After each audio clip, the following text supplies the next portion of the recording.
എന്ത് കുഴിയെ കാണാൻ പോണത്?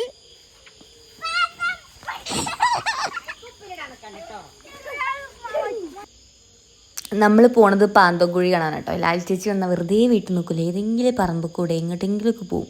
അപ്പോഴാണ് ഞങ്ങൾ ഈ ചക്ക കണ്ടത്. ചക്ക കണ്ട ലാൽ ചേച്ചിക്ക് ഭ്രാന്താണ്. ചക്കനോട് എന്തൊക്കെ ഉണ്ടാക്കാൻ പറ്റും, ചക്കൻ്റെ അപ്പം, ചക്ക കൂട്ടാൻ, ചക്കൻ ഷവർമ്മൻ്റെ എല്ല്, അതൊക്കെ ഇട്ടിട്ട് പല പല വിഭവങ്ങളാണ്.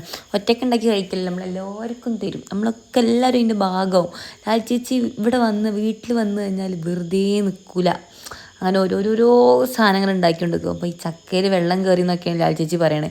പക്ഷെ അത് വൈകുന്നേരം ആയപ്പോൾ ഞങ്ങൾ കൂട്ടാണ്ടാക്കിയിട്ട് ഞങ്ങൾ ഫുള്ള് കഴിച്ചിട്ടുണ്ട് കേട്ടോ. അത് ഊഞ്ഞാലാടുന്നു, ചക്ക ഊഞ്ഞാലാടുന്നു. നിങ്ങൾ അത് കണ്ടിട്ടുണ്ടോ?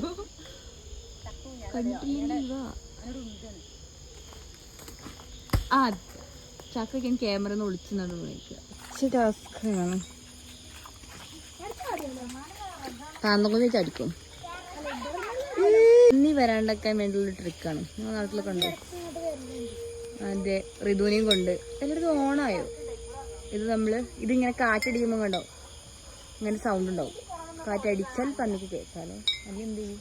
രണ്ടാളെ പേരാണ് ഋതു. വേണമെങ്കിൽ ഞാൻ കാണിച്ചു തരാം. വേണം ഋതു കേട്ടോ. ഞാൻ ക്യാമറ വരാൻ നല്ല മടിയാണ്. അപ്പോൾ എൻ്റെ ഡ്യൂപ്ലിക്കേറ്റ് എനിക്ക് കാണിച്ചത്. ഇതാണ് ഞങ്ങൾ പറഞ്ഞ പാന്തംകുഴി. കഴിഞ്ഞ പ്രാവശ്യം മഴക്കാലത്തിൽ വന്നിട്ട് ഇതിൽ കുറേ ഞങ്ങൾ ചാടി നീന്തിയിട്ടൊക്കെ കേട്ടോ പോയത്, ഞാനും ലാൽ ചേച്ചിയും കൂടി. ബാക്കിയെല്ലാവരും കരക്കിലിരുന്നു, ഞങ്ങൾ നന്നായിട്ട് ചാടിപ്പോയി. ഇത് കണ്ണടച്ചാണ്ടാക്കല്, കണ്ണിൻ്റെ ഉള്ളിക്കൊക്കെ ഞാൻ ആക്കി തരാം. വേണ്ട കണ്ണോർക്ക് നീ ആക്കിയ കൊതുകുണ്ട്.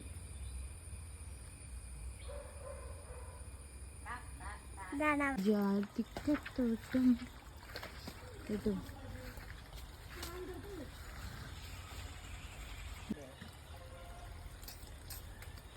കറിക്കണില്ല കേട്ടോ. ഒരു ജായി ചോയാണ്.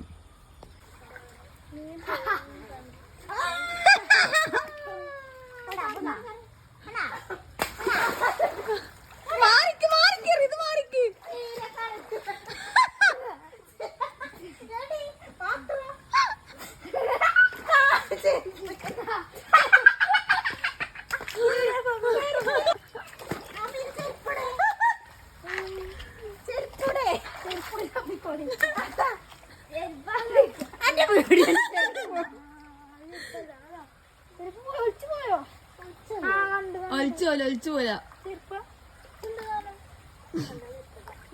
ഞാൻ അടുത്തരാം. വന്ന് പിടിച്ചാ ഞാൻ അടുത്തരാം.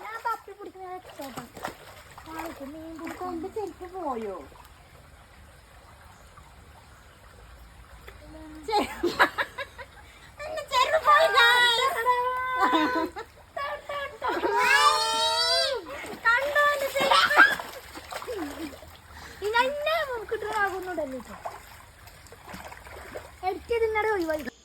ഇതൊക്കെ കഴിഞ്ഞ് ഉച്ചയായപ്പോൾ ഞങ്ങൾ നേരെ വീട്ടിൽ കയറി. നല്ല വിശപ്പുണ്ടായിരുന്നു. ചോറ് നോക്കി